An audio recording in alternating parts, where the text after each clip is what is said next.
Olá, pessoal. Aqui quem vos fala é o professor Vinícius Felipe e vamos agora à nossa última semana de curso.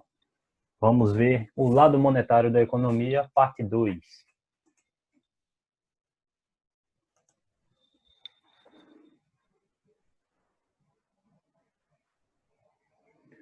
Bom, na aula passada a gente viu um pouco sobre o lado monetário da economia e aí agora a gente deve ver, vamos começar com o conteúdo do equilíbrio do lado monetário da economia. Para analisar o equilíbrio do mercado monetário, existem duas teorias. É uma visão clássica e uma visão keynesiana. Pela visão clássica, a gente pode resumir por essa equação aqui, que diz que a oferta de moeda vezes a circulação com que essa moeda está girando na economia deve ser igual ao nível de preços vezes o produto da economia.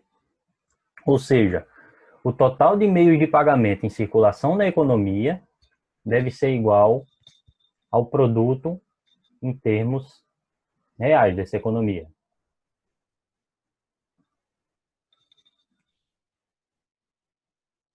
Bom, a gente pode pensar também que, sendo isso aqui uma equação, esse lado é igual a esse, em termos numéricos.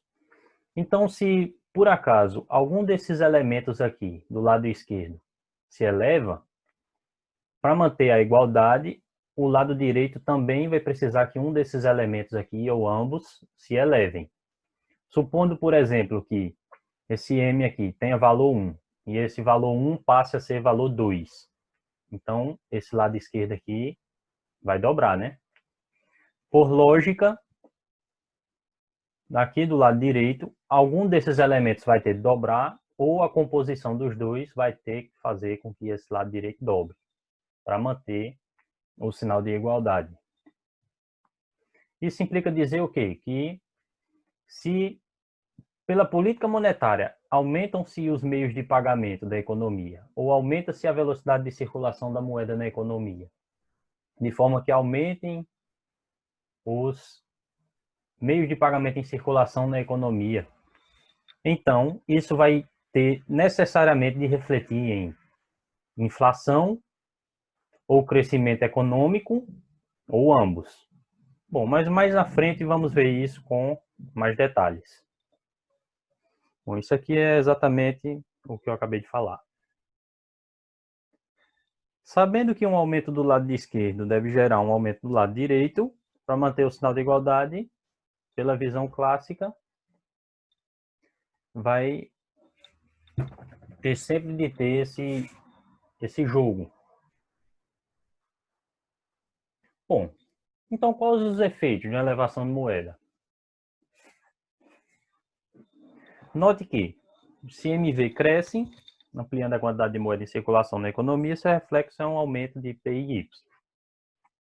Esse aumento é a inflação ou o crescimento econômico ou ambos. Novamente, isso aqui é só o que eu já antecipei ali atrás. Bom, e na visão keynesiana, como é a interpretação de política monetária e equilíbrio do mercado monetário? Bom, na visão keynesiana, a igualdade entre as forças de oferta e demanda é um pouco diferente. Para essa corrente, a oferta de moeda depende do nível de produto e da taxa de juros. Aqui tem algum errinho aqui nesse português, que eu vou verificar o que é. Bom, sabendo que a oferta de moeda passa a depender da taxa de juros, por que ela passa a depender dessa? Bom, na visão keynesiana, existe a demanda por moeda por especulação, que é algo que não está lá na visão clássica. Ou seja, as pessoas podem querer demandar moeda ou aplicações financeiras que representam moeda, por exemplo, títulos do Tesouro Federal, para obter uns juros, para especular. E isso é uma modalidade de investimento, investimentos financeiros, que é diferente de investimento produtivo. Então, as pessoas podem colocar seu dinheiro em investimentos financeiros ao invés de colocar em investimento produtivo, que seria, por exemplo, investir em uma terra e plantar, ou criar gado, ou criar algum animal para revenda, ou comercializar produtos e serviços, ou investir na indústria, enfim, empresas de modo geral. Isso é o que se chama de investimento produtivo. Bom, a visão keynesiana acredita que a moeda pode ser especulada e por isso acredita nos investimentos financeiros. É algo mais próximo da nossa realidade. Então, a política monetária vai depender intrinsecamente da taxa de juros.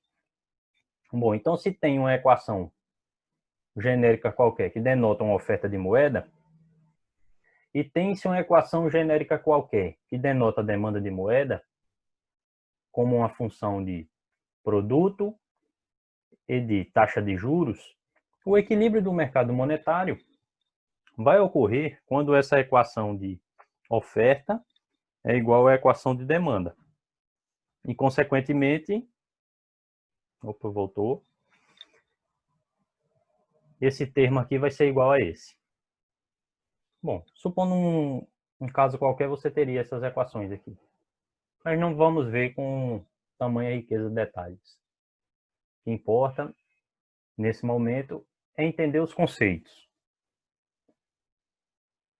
Bom, como já vimos na aula passada, o Banco Central, juntamente lá com o seu Comitê de Política Monetária, o Copom, vai definir a política monetária que deve ser adotada considerando a inflação, considerando os gastos públicos, considerando os estímulos necessários para a atividade econômica, considerando a taxa de câmbio e os seus consequentes efeitos sobre o comércio exterior.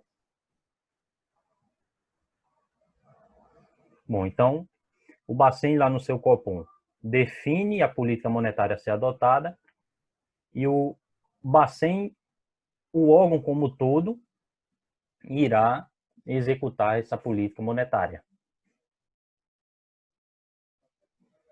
Bom, a política monetária pode ser expansionista quando se aumentam os meios de pagamento, se aumenta a moeda em circulação na economia, ou pode ser contracionista, quando ocorre o contrário. Note que, se a gente olhar a teoria clássica, em que a quantidade de moeda vezes a circulação da moeda é igual ao nível de preços vezes o produto, então, uma política monetária expansionista vai requerer que ocorra inflação ou crescimento econômico. Bom, como é que a gente vai saber qual dos dois precisamente vai ocorrer? Bom, na teoria clássica, diz que caso todos os fatores de produção da economia já estiverem empregados, a política expansionista só gera inflação. Caso contrário, caso haja capacidade ociosa na economia, é que haverá crescimento econômico. Bom, como explicarmos isso de uma forma mais prática, mais voltada ao nosso dia a dia? Vamos para o exemplo? Suponha que a política monetária expansionista foi uma redução da taxa de juros Selic. Um dos efeitos é que os juros dos empréstimos vão cair e as pessoas vão pegar mais crédito para consumir. Se a taxa de juros Selic caiu, os juros dos empréstimos irão cair, já que a Selic é a base para o cálculo desses juros. E como o crédito está mais barato, as pessoas vão ficar mais estimuladas a pegar empréstimo e consumir, a comprar mais no cartão de crédito, a pegar crédito consignado, a fazer hipoteca, a comprar apartamento financiado, a comprar carro financiado e por aí vai. Bom, se as pessoas irão gastar mais em bens e serviços, supondo que um desses bens aí que elas estão gastando mais é em vestuário, isso fará com que o comércio compre mais da indústria têxtil. O comércio vai querer atender essa demanda e os comerciantes vão comprar mais roupas, mais camisas, calças, saias, vestidos, tênis, sapatos, para vender para as pessoas. Bom, a indústria têxtil, para produzir, para atender essa demanda, vai precisar de algodão, vai precisar de capital e vai precisar de trabalho. Note que, se a matéria-prima tiver em uso demasiado, um errinho aqui, pode faltar algodão no mercado, por exemplo. Pode faltar máquinas, pode faltar trabalhadores. Bom, logicamente que quem faz a venda desses insumos, desses fatores de produção, vai passar a querer cobrar mais. Por exemplo, se o nível de desemprego está muito baixo, um trabalhador qualificado pode ser requerido e pode ser contratado de uma indústria de algodão por outra indústria, pagando-se um salário maior. Ele, obviamente, só vai mudar de emprego se receber um salário maior.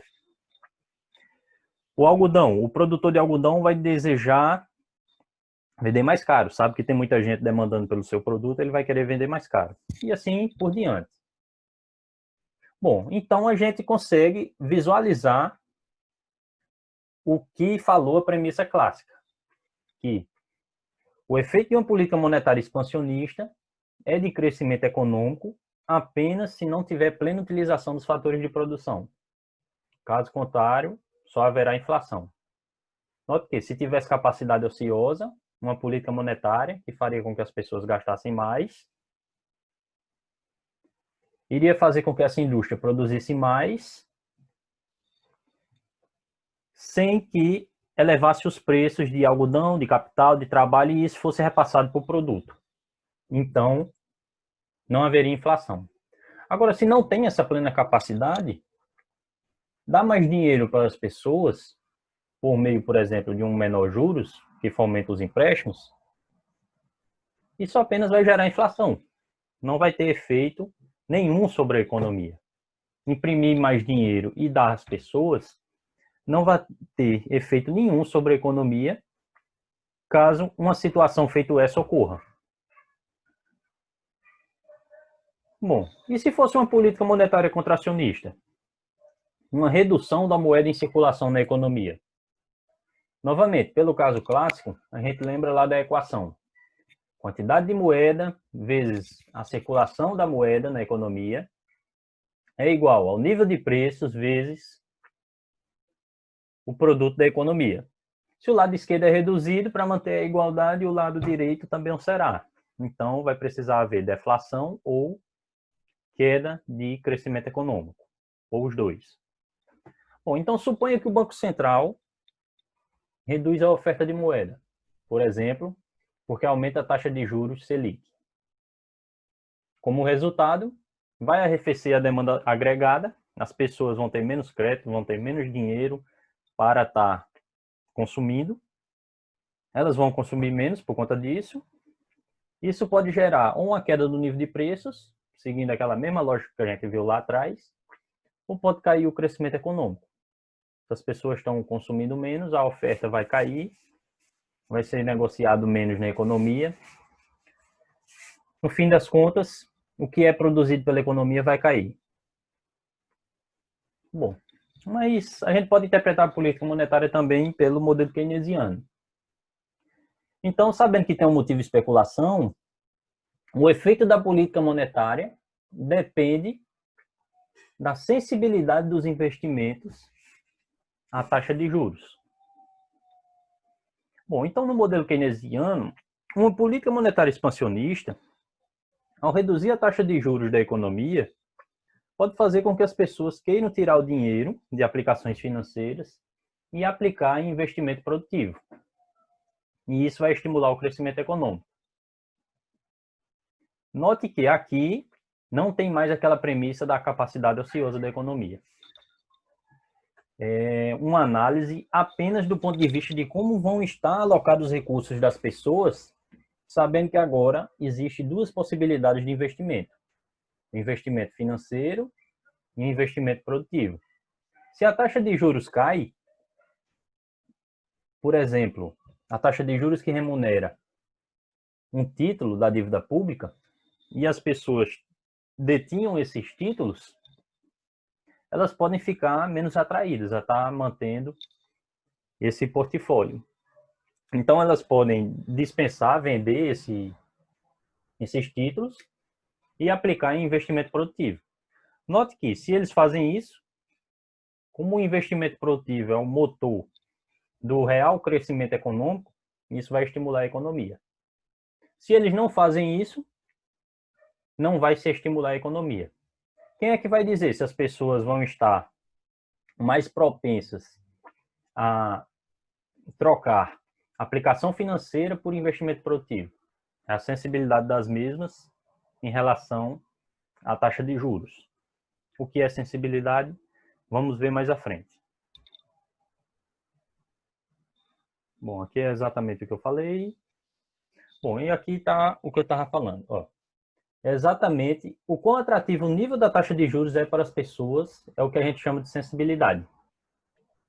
Por exemplo, para uma pessoa A, uma taxa de juros de 5% ao ano, remunerando um título do Tesouro Direto, pode ser ideal. Essa pessoa vai preferir que o dinheiro esteja lá garantido naquele título, porque vai ganhar os 5%, mas os 5% é certo do que vai ganhar. Agora, para uma outra pessoa, um indivíduo B, 5% pode ser muito pouco. Essa pessoa é mais gananciosa. Ela, mesmo sabendo que tem um risco de perder o seu dinheiro quando faz um investimento produtivo, ela ainda assim deseja fazer esse investimento produtivo, porque sabe que se der certo, ao invés de 5%, ela vai ganhar 10%. Bom, o quão sensíveis são as pessoas, em média, a essa mudança na taxa de juros, ou seja, isso pode estar relacionado, por exemplo, à ganância das pessoas, pode estar relacionado, por exemplo, à capacidade de espera das pessoas, pode estar relacionado ao patrimônio que as pessoas têm. Bom, quão sensíveis elas são em média, isso a gente chama de sensibilidade. De uma forma contrária, mas o raciocínio bem parecido, se ocorre uma política monetária contracionista. Bom, note que, em qualquer que seja a visão, tanto no caso keynesiano como no caso clássico, a taxa de juros tem um papel fundamental na economia. A taxa de juros representa o preço do dinheiro no tempo. Portanto, uma taxa de juros gera, uma alta da taxa de juros gera aumento do custo de oportunidade dos estoques, pois esse dinheiro poderia estar em investimento financeiro, incentiva a vinda de recursos financeiros de outros países. Note que, se a taxa de juros interna é maior do que a taxa de juros externa, quem tem muito dinheiro lá fora pode querer trazer esse dinheiro aqui para o país, para receber essa remuneração. A taxa de juros é um instrumento anti-inflacionário, porque reduz a demanda da economia, seja pelo encarecimento do custo do crédito, ou seja, por estimular aplicações financeiras ao invés de investimento produtivo. A taxa de juros está relacionada com o custo da dívida interna. Então, uma alta da taxa de juros revela um aumento do custo da dívida interna, que é o custo necessário para o pagamento dos detentores dos títulos. Bom, preste atenção. A gente viu nos slides anteriores a política monetária pela concepção clássica ou keynesiana. Contudo, esses modelos foram facilitados para facilitar a compreensão. Há diversos modelos mais sofisticados, mesmo nas economias sob concepções clássicas ou keynesianas. Em geral, a hipótese mais forte que fizemos foi que a gente estava falando de economia fechada, uma economia sem comércio exterior, sem fluxo de capitais. Se for economias abertas,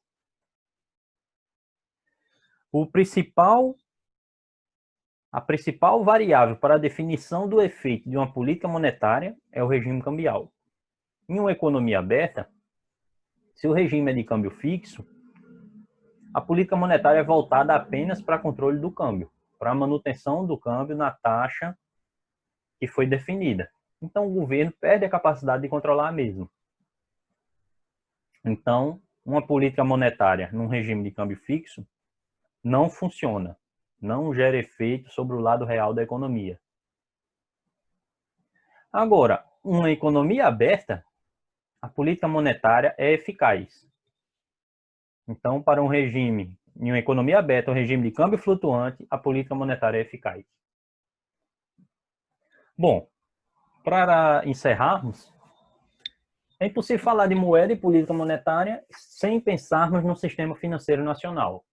Sendo bem breve, o sistema financeiro nacional é o conjunto de órgãos, de instituições financeiras ou não, que fazem a política monetária, a intermediação financeira e a movimentação de recursos no país.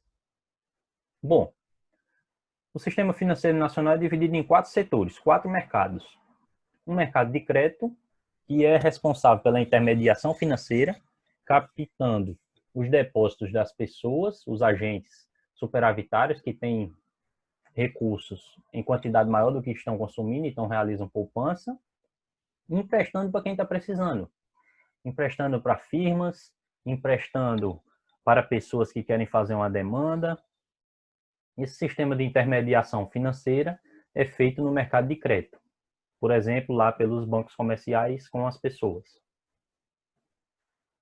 O mercado monetário é responsável pela negociação e os efeitos que gera sobre a moeda doméstica.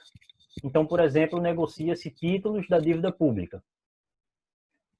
Quando se fala muitas vezes em emissão de moeda, como eu já falei anteriormente, fala-se de operações de open market, operações de vendas de títulos da dívida pública, pegando ou repassando dinheiro para a economia.